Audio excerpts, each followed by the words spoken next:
Hey everybody, how's it going? I'm Sethum and welcome back to another video for Raid Shadow Legends.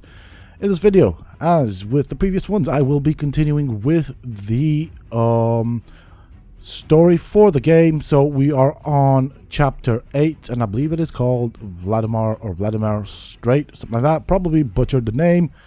Anywho, so what I've been doing in the meantime, I have also been trying to rank up in the tournament to try and get that wonderful blue gem, crystal that is available. At the moment there's a bit of competition going for it, so yeah. Our heroes commandeered a fast ship and gave chase, sailing 3 sheets to the wind. They were soon coursing in the wake of the enemy vessel. And as the sun touched the horizon, they came broadside and boarded for a final confrontation with Bad El-Khazar. Now, as I was saying, I was doing the... Oh, this is one of the champions that you can get out of here. I was doing the tournament. I am currently placed or ranked number 3. I am looking to get to the first position, although if I do the maths, second position isn't all that bad, and I kind of, I don't know, slurred my words there for a tad bit. But I do want that blue crystal. Also, look at the water. Now, I've done this stage and the reflections on the water are absolutely amazing. Like, even the design of the ship, it is so nice and so well thought out. I really do like it.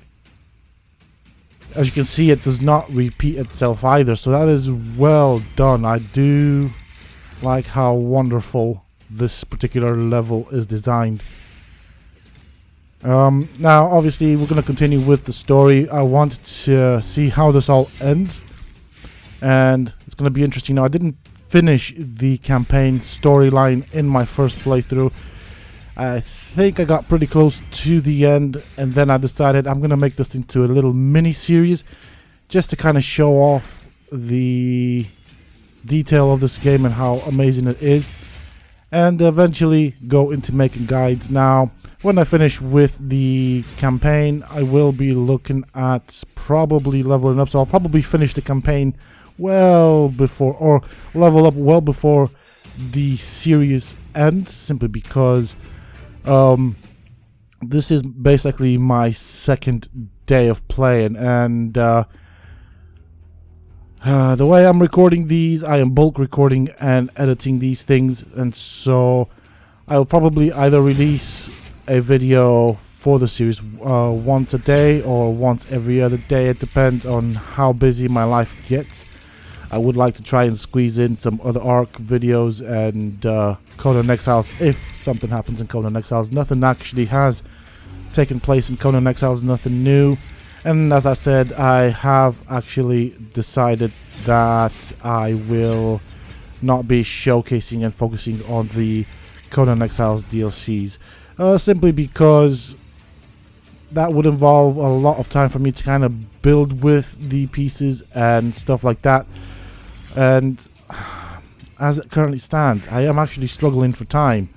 So I'm trying to make the best use of my time. Now, obviously, this is a mobile game, so therefore I can walk away from the computer when I'm leveling up, and as I'm doing things or waiting for things to happen in real life, I can play on the phone. So it does kind of work out. It does allow me to get the best of both worlds, if that makes sense. I mean, this is a amazingly beautiful game from a graphics perspective. It is very detailed.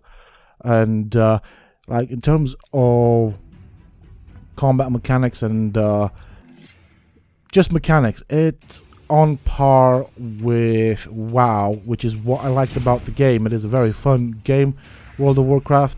It does have, of course, a monthly subscription and all that, which is kind of off-putting. It is a very old game, but what made it fun was all of the strategy involved in taking down a boss, in leveling up, in gearing up your character. And this game brings those elements to a platform where you can play it both on mobile as well as on PC. So, you know, my compliments to the developers. I am actually going to be making a review with my honest thoughts on this game because I think it does deserve it, and it is a really good game. And obviously I'm not sponsored or anything. This is just something I picked up in my spare time, and I absolutely am enjoying playing this game. I like the competition between players, I like the community, and I like a lot of stuff about this game, and hope it goes on to become bigger and better as time progresses, but only time will tell. So we'll have to wait and see where this game goes.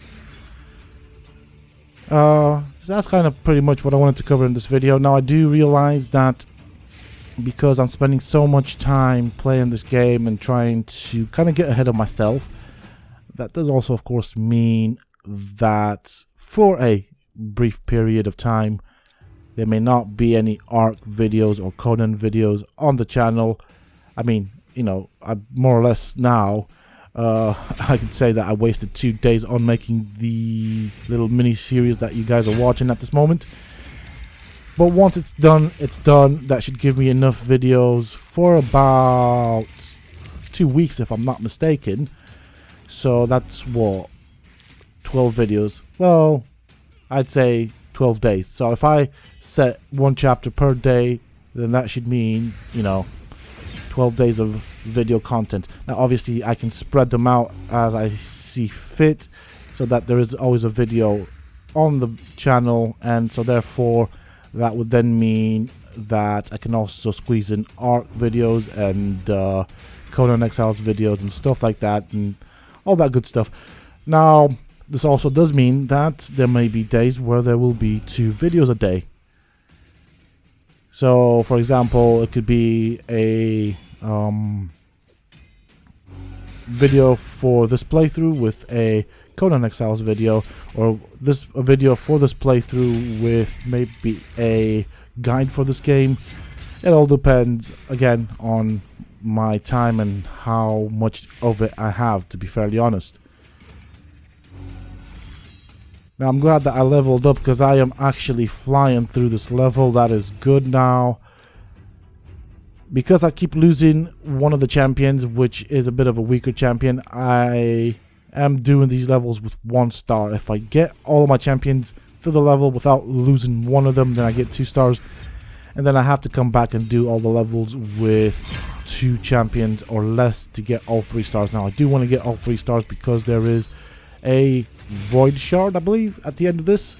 I can't quite remember, so I do want that void shard, and so hopefully I can get it. Maybe I get something good. I do really need some better champions. I do not have much to choose from, but then on the other hand, I've only been playing this game for 2 days, so I'm guessing with time that will change. I just would like a bit more variety, but obviously this isn't a dig at the game. The game is very good and it is meant to be grindy, so you know, I'm not saying things should be changed there. It's just one of those desires. I would like to play with more champions, but I'll get that chance as the game progresses. I mean, on the bright side, I can play this on the go, so that's going to be fun, I guess. Now I personally don't like public transportation. I really dislike it. Let me just correct that. But if I were to go on public transportation systems, I would definitely be playing this game until I got to my destination, and I probably would want my destinations to be as far apart as possible, but that's not a thing, so that's not going to happen, is it? Alright, we are on stage 6. Once we complete this, we'll be on stage 7, which means the boss battle. The boss is an interesting looking character. To be fairly honest, I don't know why, but I do like the way the boss is designed. Actually, to be fairly honest, I personally do like all the bosses that I've seen so far. Obviously, the bosses, for those that don't know and don't play this game and just are simply watching this series, from what I've seen, can be obtained as champions. Now, what I would like at some point in time would be some void champions. Now the problem with that is they are quite hard to come by, but they are also hard to take down, so that would definitely be helpful. At the moment I am running a bit of a magic squad, which means they are weak to one of the elements or affinities. So that kind of sucks, because when that comes up in a fight and they also get a crit on me, it hurts badly, like very badly. So for example, in this particular part of the campaign, from what I can remember, my squad does have a bit of a reduced damage because of the fact that I think I'm fighting a affinity that's against me. Now obviously both of my main characters are magic based, meaning reduced damage, which kind of sucks. It does make it a bit longer and grindier, but as you can see, it's not necessarily a challenge that we cannot overcome, which is good. I do like that. But my main character should be dishing out more damage, to be fairly honest. And I think it also reduces, if I'm not mistaken, the chances for crits, which again kind of sucks. But hey, this is the game, this is what we're playing, this is what the RNG god has decided to give me, so I can't really control that, can I? Dear me. Okay, so we are now coming up to the boss, and check this guy out. Now I've had a look at this guy and I really like him. I wish, you know what, I really wish I could get him as a champion. It would be amazing. He's got like a scythe, but where the blade and the handle of it meets, he's got like a skeleton curled up, like a human skeleton on it, which looks freaking amazing. I don't think it'd be practical in any fights, just because it'd be heavy as hell, but I like what the devs have done with it. I really like it. It looks darn amazing, you know, damn amazing. It's just wow. Okay, so we're doing okay. Luckily my champion still dishes out a decent damage, and that was a nice crit right there.